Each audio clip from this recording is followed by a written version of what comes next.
The cold corridors of Windsor Castle whispered ancient secrets through their stone walls. Beneath the gilded portraits and velvet tapestries, Princess Kate moved with quiet precision, her mind heavier than her royal robe.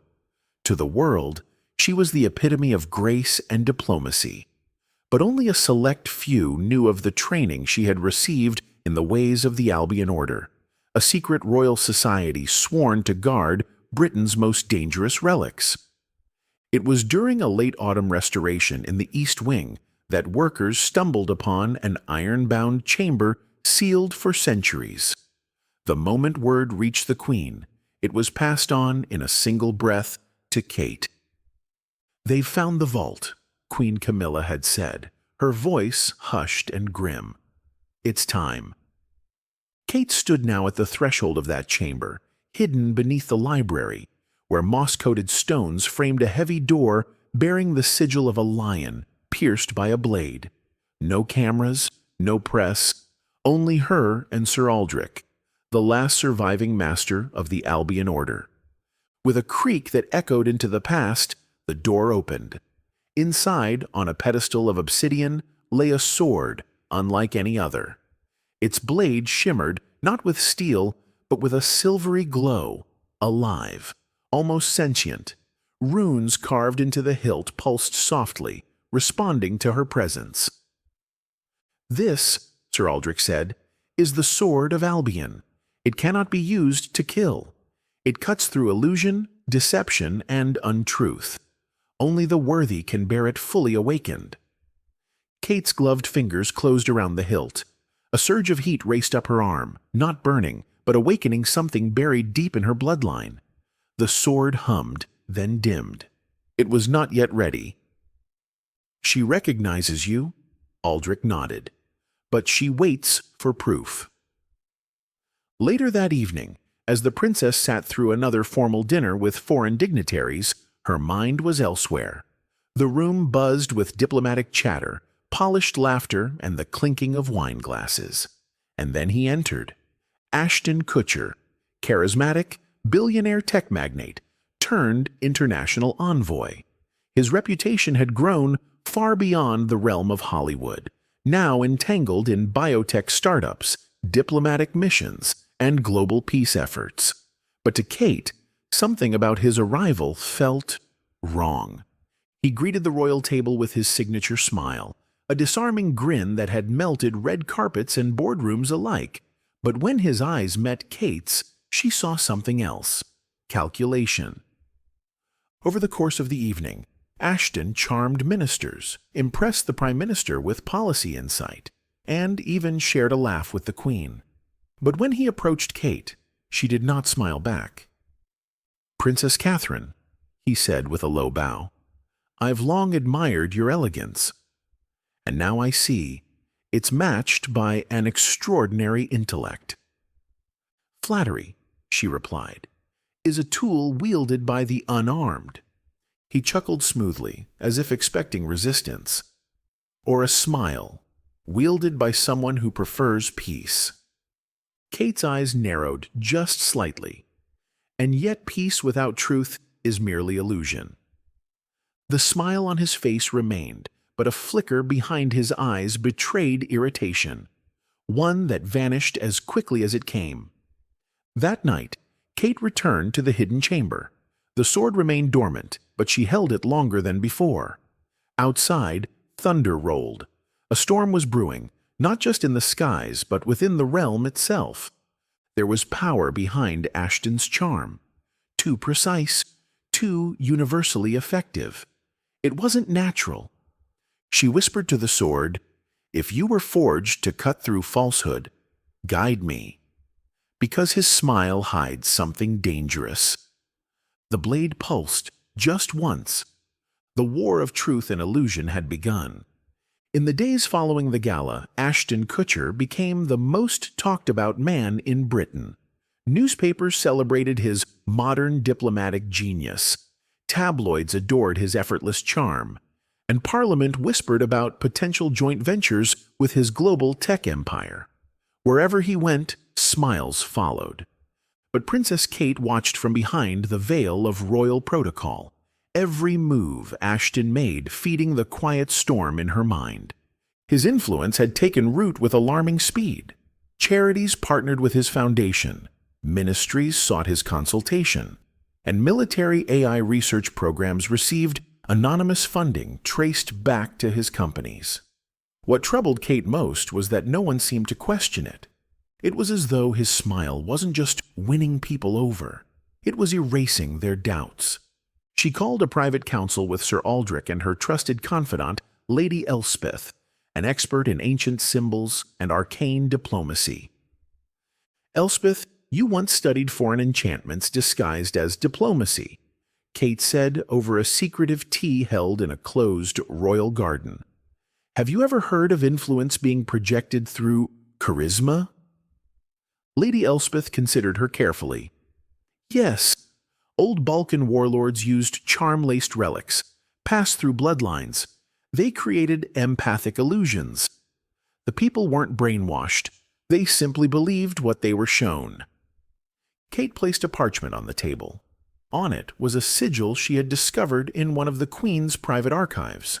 A serpent with a smiling face, the mark of the old Vandemar house, exiled for treachery centuries ago. "Elspeth, this is Ashton's ancestral line." Sir Aldrich leaned forward. "Then he is more than just a descendant. He is the culmination of their final plan. To rule not by sword, but by seduction. To bend the will without drawing blood." Kate's expression hardened. "And we're the only ones immune, because of the sword of Albion. The blade resists charm. It cuts through the illusion. That's why you feel what others do not," Aldrich confirmed. But that knowledge brought no comfort. The kingdom was already entangled in Ashton's web, and the people were smiling as they stepped deeper into it. Meanwhile, Ashton was already moving on to his next stage. He stood atop the balcony of a high-tech center in Manchester, overlooking a crowd of cheering citizens. Holograms of new medical breakthroughs danced in the air as drones filmed his every word. "Our future," he declared, "is not bound by the old ways of rule, but by innovation, connection, and global unity." Cheers erupted, but a subtle signal passed between Ashton and a figure in the shadows, his chief strategist, Luca.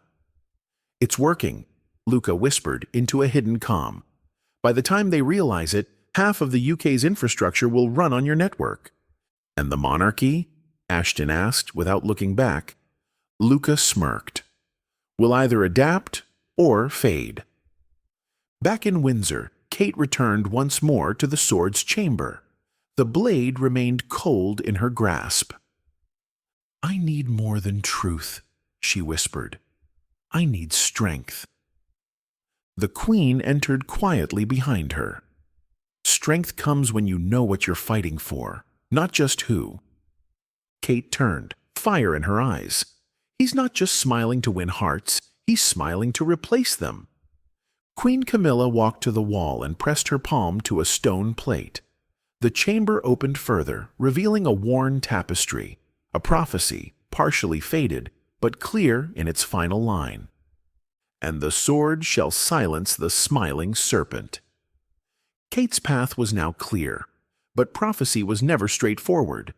Next, she would have to enter the heart of her enemy's influence, not as a princess, but as a hunter. The night air hung heavy with rain as Princess Kate followed Queen Camilla deeper into the oldest wing of Windsor Castle. Past guard posts and locked gates, they descended through a spiral staircase no one outside the royal bloodline had walked in over a century. "This place," Queen Camilla whispered, "has existed since the time of Queen Anne. Not even the Prime Minister knows it remains active." Kate glanced around the dim passage.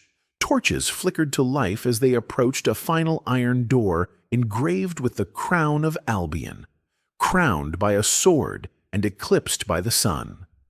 Inside, the Queen led Kate to the center of a circular chamber. The floor was carved with an ancient prophecy in a forgotten dialect, illuminated only when Camilla placed her palm on a hidden panel. Words glowed softly beneath their feet. When the serpent smiles with silver tongue, and peace is promised with poisoned breath, the sword of Albion shall find its heir. Born not of rage, but of reason. Kate's eyes settled on a marble pillar at the far end. Resting on it was a time-worn scroll, sealed in wax bearing the royal crest. Camilla broke the seal. This scroll was left by Queen Victoria. She wrote of a mirror monarch, a figure born of charm and intelligence, destined to appear in an age ruled by machines and media. He would promise unity, charm the masses, and destabilize nations not through war, but through willful surrender. Kate swallowed hard. It's Ashton. Camilla nodded. He doesn't need armies. He is the army. His smile isn't joy, it's hypnosis, and the people invite him in. Kate lowered her gaze. The sword of Albion. She responds to me, but I can't awaken her fully. Because you haven't proven yourself, Camilla said.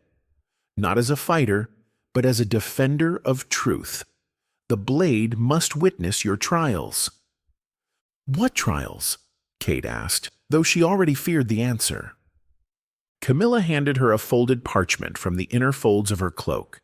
Inside were 3 symbols: a shadow, a crown of thorns, and a spiral. These are your trials: shadow, bloodline, and intention. You must face each to earn the sword's full power. Only then can you cut through the illusion Ashton has spread. Kate felt the weight of her future settle on her shoulders. Where do I begin? She asked. Camilla walked her to a smaller passage, lit by blue torchlight. The Catacombs of Kings. Beneath this castle, where every monarch's secrets are buried. Your first trial awaits in the dark, the trial of shadows. There, your fears will speak. Before leaving, Kate turned to her grandmother. Why now? Why me? Camilla smiled gently. Because you see the truth, even when others choose comfort. That's the heart of a protector. The next morning, the world was distracted by headlines declaring another Ashton-backed development, a partnership with the Crown to introduce a new digital governance framework. On the surface, it promised transparency and equality, but in fine print, it gave him access to sensitive public infrastructure. People celebrated, ministers signed, smiles multiplied, and far beneath the castle, Princess Kate prepared herself. Dressed in a simple tunic, her hair tied back, she carried the half-slumbering sword and stepped into the cold stone corridor. Torches flickered violently, as if resisting her presence. With each step, the air grew colder, thicker. Whispers echoed, not from the living, but from the past. The gate behind her shut with a thundering slam.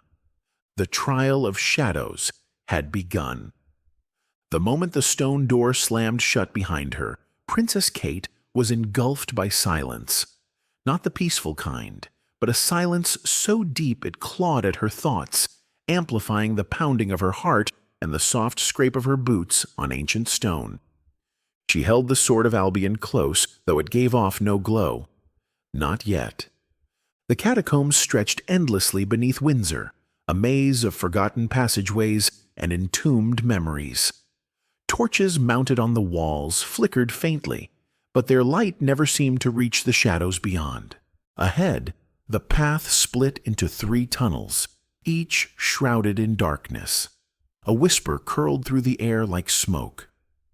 Choose what you fear, or your fear will choose for you. Kate took a deep breath. She knew the trials wouldn't be physical alone. These catacombs were designed to expose weaknesses, old regrets, hidden doubts. She stepped into the center path, trusting her instincts. The stone walls seemed to breathe as she walked. The further she descended, the more warped her surroundings became. The air turned thick, and strange whispers curled into her ears. She gripped the sword tighter. Suddenly, The passageway opened into a chamber of mirrors. Dozens of full-length mirrors stood around her in a perfect circle, but her reflection in each one was different. Her face twisted in fear, failure, and fury. In one, she was older, alone on a crumbling throne. In another, she was mocked by a crowd, stripped of title and respect. And in one, perhaps the cruelest, she saw her family's eyes filled with disappointment. Then came the voice, cold, familiar. "You are not enough, Catherine. You never were. Born royal, but always second to charisma. No match for the smile that wins the world." Ashton's face formed in one of the mirrors, grinning, wider than ever. But his reflection warped. His eyes became hollow, his teeth too sharp, his expression monstrous. Kate raised the sword of Albion, but its light was dim. 1,000 whispers echoed now. "You will fail. No one will follow you. You are nothing without the crown. You are just polite." Her breathing grew shallow. For a moment she believed them. After all, Ashton's influence was spreading uncontested. The people adored him. Ministers trusted him. And she was just a princess, refined, silent, composed. Until now. Kate stepped forward and shouted, "I am not afraid of being second. I am afraid of standing silent when I know the truth." The sword stirred. She slashed the mirror with Ashton's face. It shattered instantly, the shards flying backward without cutting her. Then she turned, slicing through each false reflection, one by one. The whispers howled in resistance, but the more she rejected the lies, the brighter the blade began to glow. When the final mirror cracked, the entire room fell into silence once again. A single whisper remained. "Then prove you are more than his opposite. Be the light that does not flinch in darkness." As the chamber dissolved into mist, Kate found herself back in the corridor, the mirrors gone. The sword of Albion pulsed gently in her hand, warm and alive. Sir Aldrich waited for her at the far end. "You passed," he said simply. Kate nodded. Her eyes were sharper now, her mind clearer. "I've seen my fears," she replied, "and I've chosen to walk through them." Aldrich stepped aside, revealing a sealed stone door with a carved bloodline symbol. "Then it is time for your second trial. One not of fear, but of truth and history." She stepped forward. Princess Kate stood before the heavy stone door bearing the mark of intertwined serpents, a symbol once erased from royal history. The torchlight glimmered faintly on its surface as Sir Aldrich spoke behind her. "This trial won't test your strength or resolve," he warned. "It will test your loyalty to the truth, even when it hurts the crown." Kate pressed her palm against the cold surface. The door groaned open, revealing a chamber lost to time. Inside, ancient books, rusted swords, and cracked stained glass windows told stories Britain no longer told. Stories buried for good reason. She stepped forward alone. At the center of the chamber stood a pedestal, upon which rested an old family tree carved in obsidian. The branches traced back centuries, but unlike the public records, this one contained names long scratched from official history. Her gaze landed on a name she'd never seen before. Astonius Vandemar. Beneath it, carved in Latin, "He who charmed the court and sought the crown through smiles, not swords." Her breath caught. This wasn't just a forgotten noble. Astonius was the founder of Ashton Kutcher's bloodline. Suddenly, the room shifted. Walls melted into visions, memories not her own. A young man, beautiful and magnetic, stood in a royal court centuries ago. He smiled with a charm that bent nobles to his will, convinced generals to stand down, and seduced queens with whispered peace. But then she saw the betrayal. He used his influence to turn allies into spies. His smile dissolved alliances. Before the court realized what had happened, he had nearly seized control of the monarchy without lifting a blade. He was exiled, not executed, for fear his martyrdom would make him a legend. A council of royals sealed his legacy, erasing his name from every archive. The Albion Order was born to ensure that no such threat would ever rise again. Kate watched the scene unfold until it faded into dust. The room shifted once more, revealing a second vision. Ashton walking through digital screens, corporate offices, and global summits, repeating the same legacy. History wasn't repeating itself by accident. It was a plan, centuries in the making. A soft voice broke the silence. "You understand now." She turned to see an old woman standing in the corner, cloaked, weathered, and regal. "I am Lady Alethea," the woman said, "last of the Vandemar seers. I protected this chamber, waiting for the day a descendant of Albion would seek the truth." Kate approached slowly. "So it's true. Ashton's rise isn't coincidence. It's heritage." His ancestors passed down more than stories. They passed down the charm curse, a gift once cast in blood magic to sway hearts with a smile. He was born to reclaim what Astonius lost. Kate clenched the sword in her hand. "And you've waited for this moment?" Alethea nodded. "The sword you carry is our only counter. It exposes false light. But to wield it fully, you must not just know the truth, you must carry it, even when it scars the throne you defend." Kate stared at the obsidian tree again. Her ancestors had buried this truth to protect the crown's image. But she knew now, protecting illusions would only feed Ashton's rise. "I will not defend a lie," she said firmly. "I will defend the realm from the enemy who smiles while it burns." As she spoke, the sword of Albion blazed with golden light. The chamber trembled. Truth had been embraced. Alethea bowed her head. "Then you are ready for the final trial." Kate stepped toward the final exit of the chamber. Carved above the door, "Intention reveals all." She looked back one last time at the tree of bloodlines, then turned away. The third door loomed before her, arched stone, carved with a spiral representing the mind's maze.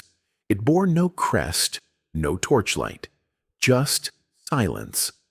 Sir Aldrich did not follow this time. "This path," he had said before she entered, "is not walked with feet, it is crossed with spirit. The sword of Albion must witness your intent, untainted, unmasked."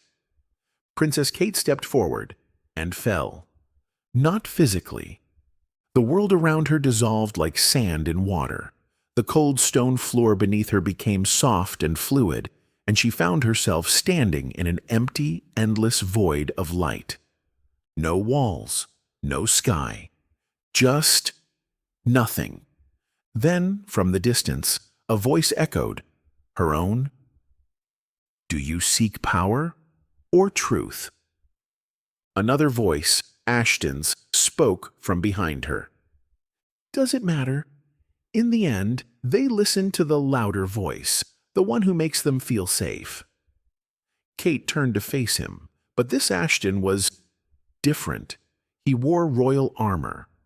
A crown rested on his brow. The people bowed behind him, cheering. And in this realm, she saw herself, dressed in ceremonial white, standing silently beside him, a mere ornament. "Look," said Ashton, smiling wider than ever. "We could rule together. You, tradition. Me, progress. The people would adore us." She shook her head. "You don't want a partner. You want permission. You want a crown without resistance." He circled her slowly. "And yet you resist, even when it means standing alone. Why?" Kate looked around. The people, faceless now, laughed, danced, praised him. Not a single one questioned him. Then she saw her family, William, the Queen, even her children, smiling blankly, like puppets. That was the price of peace through illusion. "I resist," she said, "because smiles that hide lies are worse than swords that show truth." The sword of Albion appeared in her hand. It was glowing now, pure gold and white flame. Suddenly, illusions swarmed her. Vision after vision, a coronation under Ashton's rule, the world at peace, technology replacing royalty, a utopia where no one fought, no one questioned. She dropped to one knee. The temptation was immense. The peace was beautiful. The world was clean, bright, and unified. But none of it was real, and she knew, deep in her bones, that no peace built on manipulation could last. She gripped the sword and rose. With one sweeping strike, she slashed through the illusion. The void shattered like glass. The golden future crumbled into black ash, and the fake Ashton screamed, his smile breaking apart into jagged pieces. When the world reformed, she was back, kneeling in the final chamber of the catacombs. The sword burned hot in her hand, fully awakened. Its runes now blazed with clarity, and its hum echoed like a heartbeat of truth. Sir Aldrich stood nearby, eyes wide. "You did it." Kate looked up, steady and changed. "No more trials, no more doubts. I know who I am, and I know what I have to do." The very next day, Kate re-emerged into the world above, graceful but changed, her armor beneath her gown. The sword of Albion now hung at her side, hidden beneath royal silk. But the real challenge was ahead. Ashton Kutcher had just announced a Royal Technology Accord, an agreement to be signed at the next Grand Gala, giving his network control over the UK's digital infrastructure in exchange for strategic modernization. No one questioned it. Everyone smiled. But Kate's smile was different now. Sharp, focused, ready. The serpent's final move was coming, and she would be waiting, with the blade that could finally stop it. Buckingham Palace shimmered under 1,000 lights as the grand gala commenced.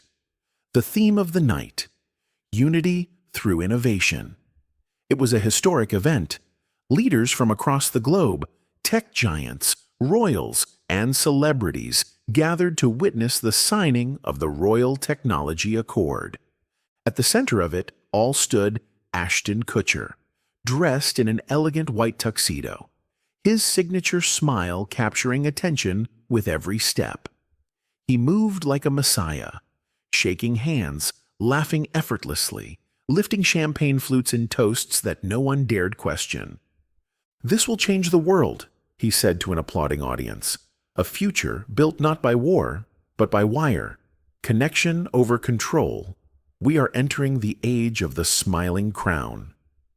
A subtle nod to himself. The crowd laughed, not realizing how close to the truth he'd spoken. But across the ballroom, cloaked in grace and armor beneath a royal blue gown, Princess Kate made her entrance. She was radiant, not just in appearance, but in purpose. Every step she took toward the center of the ballroom tightened the strings of fate. The sword of Albion rested hidden at her back, woven discreetly into her ceremonial cloak by the Queen's personal handmaidens.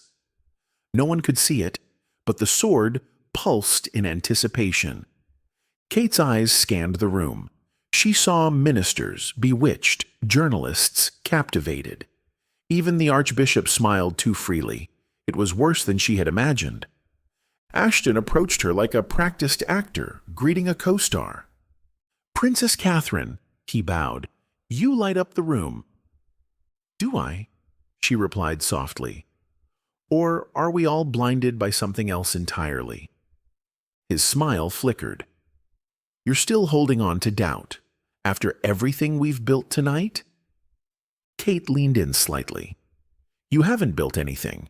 You've rewritten what already existed. The people don't follow you. They obey what they think you are." He stepped closer. "And is that so wrong, Kate? Isn't it easier for them? Peaceful? Beautiful?" "It's false."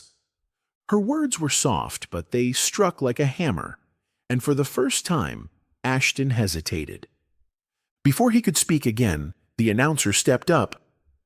"Ladies and gentlemen, if we may have your attention, the signing of the Royal Technology Accord is about to begin."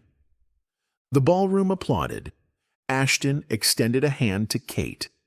"Stand with me, and we'll lead them together. You with your tradition, me with my vision. We'll be adored." Kate didn't take his hand. Instead, she turned to the crowd and walked toward the elevated platform at the center of the ballroom. Whispers followed her, and then silence. She stopped at the podium, looking over the room. Her voice echoed, clear, calm, and powerful. "Before we sign away the soul of our nation, may I speak?" Ashton gave a subtle nod. He thought she was going to fold, that she was one final smile away from surrender. But she reached beneath her cloak and unsheathed the sword of Albion. A gasp rippled through the hall. The moment the sword touched the air, its golden glow intensified. Its light reflected off crystal chandeliers and champagne glasses. But more than that, it began to reveal. People blinked in confusion. A minister staggered. A foreign diplomat clutched his temple. Slowly, their smiles faded. A wave of clarity began to ripple across the room. Minds awakened, illusions broke.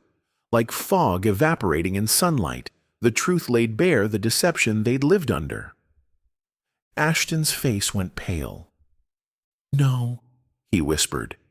"You don't understand. They need me." Kate stepped down from the podium, holding the blade steadily. "No," she said firmly. "They needed truth. And now they have it." As the lights of the gala dimmed into chaos and the illusion unraveled, Ashton turned and fled. The final confrontation was near. Ashton fled the ballroom like a shadow retreating from dawn. Behind him, the glow of the sword of Albion shattered every illusion he'd cast. Ministers coming out of trances, guests looking around dazed, murmurs turning to shouts. The smiles were gone. Princess Kate followed swiftly, not with fury, but with finality. She moved through the marble corridors of Buckingham Palace like a storm in silk, the blade pulsing brighter in her hand. This was no longer about politics or perception. This was about truth. Ashton burst into the private royal courtyard. A quiet sanctuary now turned battleground. Moonlight bathed the fountains and hedges in silver. The night suddenly too still, too silent. For a moment, he stood alone, catching his breath. Then Kate stepped through the archway, her sword lit like a sunbeam in the dark. "You should have stayed in Hollywood," she said calmly. He turned slowly. "You could have ruled beside me. The people loved what I showed them." "No," she replied. "They loved what you pretended to be. That was never real." Ashton's composure wavered. His smile faltered, and behind his eyes, something cracked. "I gave them peace. I gave them beauty. You would have let them suffer in confusion." "You didn't give them peace," Kate said. "You stole their will." She raised the sword, and the runes along its edge gleamed like stars. Ashton stepped back instinctively. "Funny," he said bitterly. "All this talk of truth, and yet you wield a relic of myth." Kate's voice grew stronger. "Myth only frightens those who build empires on lies," he snapped. With a yell, Ashton pulled a blade of his own, sleek, black, humming with artificial energy, not forged by heritage, but designed in a lab, infused with manipulation and coded influence. A synthetic counterpart to Albion's purity. They clashed. Steel against soul. His blade crackled with false power, sparks flying as it met the light of Albion. He fought with speed and elegance, but Kate countered each move with unwavering focus. "You can't stop what I've started," he growled, locking swords with her. Kate's eyes burned with clarity. "You never started anything. You revived a lie and dressed it in charm." They fought through the garden, over stone bridges, around shattered marble statues of past monarchs. With every strike, Kate's sword emitted a ripple of light that tore through lingering illusion. Servants watching from windows blinked as spells lifted. Guards lowered weapons, realization dawning. Ashton faltered. He tried to smile again, to summon that same seductive charm. But it no longer worked. The sword of Albion burned brighter in Kate's hand, reflecting nothing but truth. His smile, once so powerful, was now just a mask, slipping off a desperate man. And then, one final strike. Kate slashed through his blade, shattering it into fragments. He fell to his knees, clutching his chest. There was no blood, only exhaustion. His strength was illusion, and without it, he was just human. He looked up at her, eyes glassy. "I just wanted to be loved." Kate didn't look away. "Then you should have shown them who you really were." The sword dimmed gently, its purpose fulfilled, not in killing, but in exposing. Guards entered, now free of Ashton's subtle spell. He was taken into custody, not with violence, but with silent realization. The guests in the ballroom remained stunned, some weeping, others ashamed of how easily they had been led. But in the center of it all stood Kate, no longer just a princess, a protector of truth, a symbol that not all light blinds and not all smiles save. Morning dawned over London, gray and still. The city's skyline, normally buzzing with anticipation, seemed to pause, holding its breath in the wake of a broken illusion. The headlines rolled in, "Tech Diplomat or Master Manipulator, the Fall of Ashton Kutcher." Princess Kate wields ancient blade to expose global deception. The smile was a lie. Ashton Kutcher, once the world's most beloved face of modern diplomacy, now sat in silence in a high-security holding cell deep beneath the Tower of London. Cameras had captured the moment he was led away, not in chains but in defeat. No resistance, no speeches, just a hollow stare stripped of charm. Princess Kate stood in a private chamber of Windsor Castle, watching the media storm unfold. She didn't smile. There was no victory in what had transpired, only the weight of what had almost been lost. Queen Camilla entered quietly. "The world knows now. You've done what no blade in centuries could." Kate looked down at the sword of Albion, now resting peacefully on the velvet-lined table.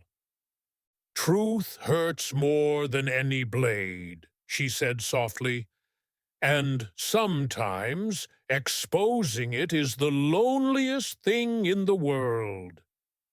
The Queen placed a gentle hand on her shoulder. "But you did not stand alone. You stood for all of us, even when we didn't know we needed you to." In his cell, Ashton sat alone, staring at the cold floor. Gone was the tailored suit, the confident stance, the ever-winning smile. What remained was the boy beneath, the heir to a cursed legacy he never fully understood. A knock echoed through the steel door. It opened, and to his surprise, Kate entered. No sword, no entourage, just her presence, still and composed. He looked up, shame in his eyes. "Come to gloat?"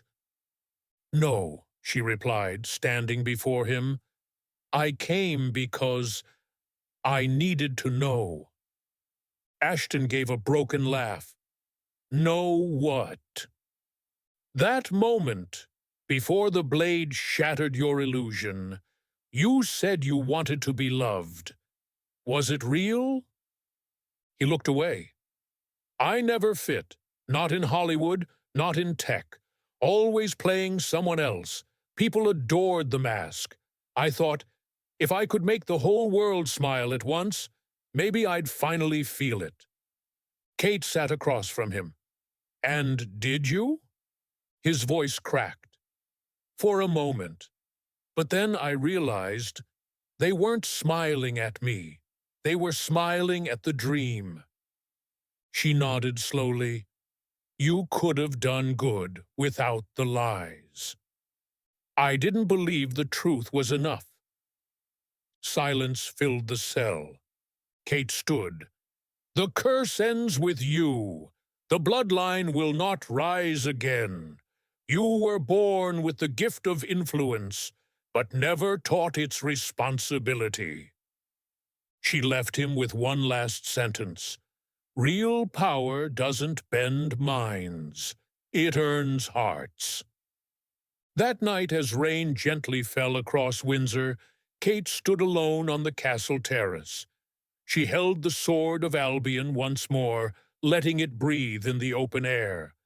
A soft pulse ran through the blade, gentle and steady. The Queen joined her. "Will you return it to the vault?" Kate shook her head. "Not yet. As long as people mistake charm for truth, Albion's light must stay awake."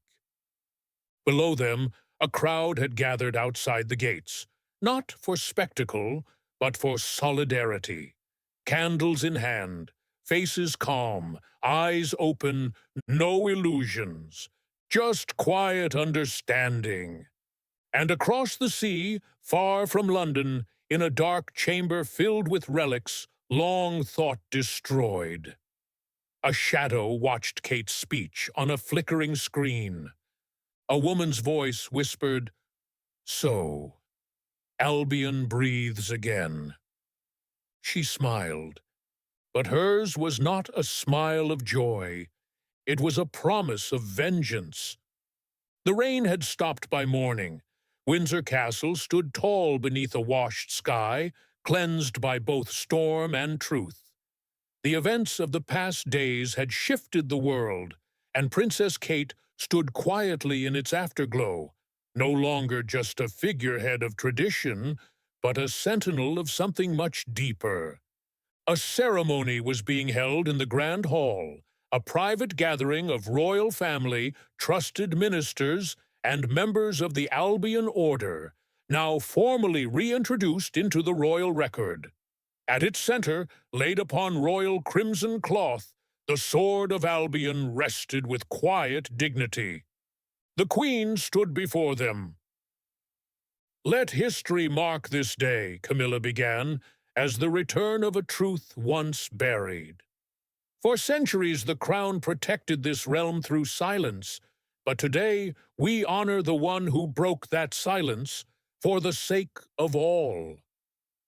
She turned to Kate, who stepped forward in ceremonial armor trimmed with silver and deep navy, her hands bare, the mark of the sword still faintly glowing on her palm. "Catherine Elizabeth," the Queen said formally, "do you accept the burden of protector, not of territory, but of truth?" Kate looked at the faces before her, some humbled, some ashamed, many changed. "I do." "Then kneel." She lowered herself to one knee before the sword. "With the blade that reveals illusion," Camilla declared, "we now name you Guardian of Albion. You shall serve as watchbearer of deception, defender of will, and voice of light when shadows fall." Kate rose, the sword now in her grasp, not as a weapon, but as a symbol. Later in private, she walked the gardens of Windsor alone, sword sheathed at her side, cloak drifting behind her. The world had not magically healed. Trust, once broken, would take time to rebuild. But something fundamental had shifted. People had started to question again, and questioning was the seed of freedom. Meanwhile, Ashton Kutcher was transferred to a diplomatic facility in neutral territory, not as a prisoner of war, but as a subject of ethical intervention. His powers were gone. The influence that once followed his every word had shattered like his synthetic blade. In interviews, he spoke with soft reflection. "They never saw me," he admitted once, "but then again, maybe I never showed them." It would be years before his true motivations were fully understood. Some viewed him as a villain, others as a tragic figure, a man born into a legacy he couldn't control. But none dared smile the way he once did. Weeks later, Kate visited the hidden chamber beneath Windsor one last time. She stood before the prophecy carved in the stone floor. "When the serpent smiles with silver tongue, the sword of Albion shall find its heir." She traced the final line with her fingers. "Born not of rage, but of reason." A reflection of herself, she placed the sword back upon its pedestal, but did not seal the chamber. She turned to Sir Aldrich. "Leave it open." He tilted his head. "You believe it may be needed again?" Kate gazed into the flickering torchlight. "Not all serpents show their fangs right away." Far away, in an ancient chamber beneath a crumbling abbey, the shadowed woman who had watched Kate on the screen stepped toward a mirror made of obsidian. Behind her, cultists knelt in silence. On the mirror's surface appeared the sword of Albion glowing in its chamber. The woman smiled coldly. "Let her carry the truth. We will carry the silence between it." A dagger gleamed at her side, its metal black, etched with runes that pulsed red. The next chapter had begun to write itself. But for now, truth had won. And Kate, sword-bearer of the realm, stood ready.